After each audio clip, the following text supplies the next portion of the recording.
The aroma of kelewele on the streets of Ghana comes along with a wet appetite. If you don't like kelewele, comment down below because what I know is 90% of Ghanaians like kelewele. Today, your student girl is trying her hand on kelewele. If you are new, welcome to my channel where I learn how to cook one day at a time with the things I have. And to my old golden members, thank you so much for always coming back. I love you. And you can cut it according to the size you want. And guys, I forgot, I don't have groundnut.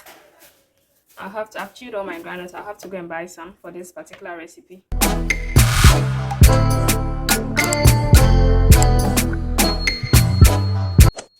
So I'm done peeling. So I'll set it aside and work on the spices. This is the spices I'm going to use: rosemary, African nutmeg, and then cloves. I wanted peppercorn, but I didn't see peppercorn. So we'll work with this. And I have here pepper, ginger, and onion. No salt.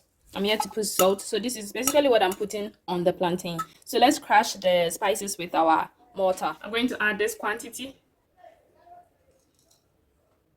2 African nutmegs, then our favorite rosemary. Then guys, we'll begin to pound.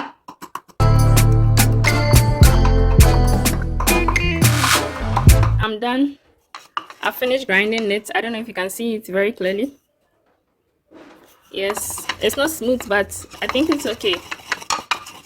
And for my sauce, I grind my ginger, my pepper, onion, garlic. I just do the basic blend mixture that we do when we are preparing our stew. You can equally do this in a blender, but I prefer to do it in an earthenware because the quantity is small. And guys, this smells so good because of the African nutmeg. So I'm adding it to the pepper. Guys, I'll add a teaspoon of salt, then give it a mix. Anytime I'm preparing kelewele, I like to grind my ginger and onion and pepper into the fridge and use it the following day because I always want the flavor to be enhanced.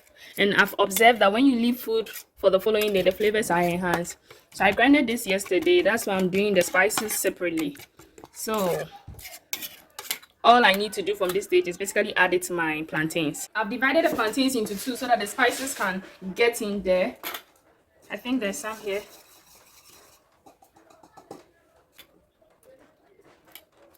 I'm putting in the same quantity.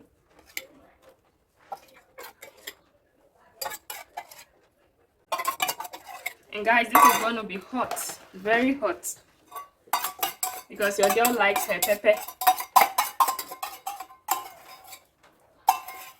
When I was in college, my course mates introduced me to taking pepper. I hated pepper. Even if you put 1 pepper in my food, I'll cry when I was a little girl. But guys, I got to college and then my classmate prepared indomie for me, and all that was in the indomie was just the indomie, the spices of the indomie and pepper. That was it. And guys, I ate, I cried, I enjoyed it, and that was it. I started eating pepper like no one's business. Now nobody can eat my food. The food tastes good, so they just manage. But aside that, they really suffer eating my food because of the pepper. So now I want to use one to cover the other and let it sit for a while before I proceed to fry.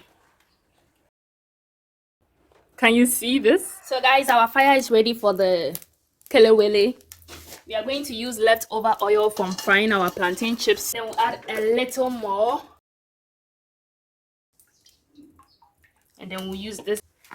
And this is our kelewele. It has been simmering. The spices has been soaking in from 10 a.m. and it's 2 p.m. at the moment. So this is okay to fry now. It was in the fridge, so this is okay to fry now. This is very juicy.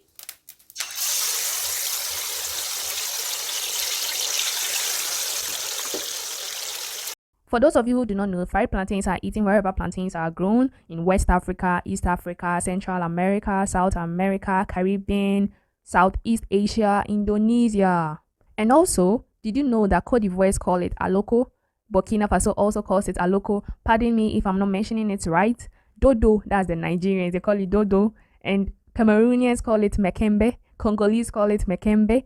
Ghana, we call it kelewele. In Ghana, it is mostly eaten as a snack. I have not seen anybody eating kelewele as breakfast or lunch or supper. Lunch, it's quite possible that people will eat it for lunch, but in Ghana, we mostly sell it in the evening. Oh my goodness, when you are passing on the streets of Ghana and you smell the aroma, you know you must check your coins to see if you can afford kelewele, because it's not a cheap food. It's quite pricey. Those of you who've been consuming it, you know, right? It's quite pricey.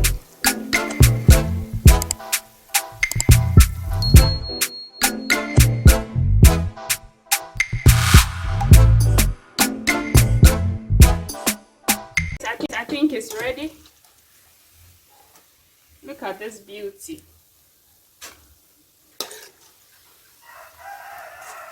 Look at this beauty.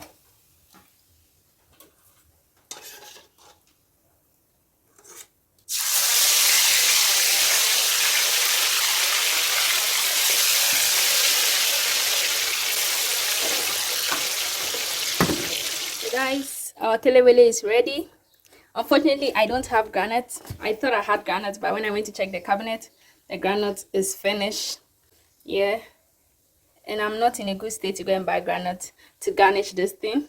I'm tired. I've done a lot today, but this is our spicy kelewele. I do not want small kelewele. I want it big, and I like a lot of spices. But when we are coming to chew this, we'll take our bath and go and buy groundnut and come and blend it with this beautiful kelewele. Look at how juicy. Let's give you a close view. Wow. And the entire house smells good. Guys, I had to go and get my groundnuts. See, you can't go wrong with kelewele and groundnut.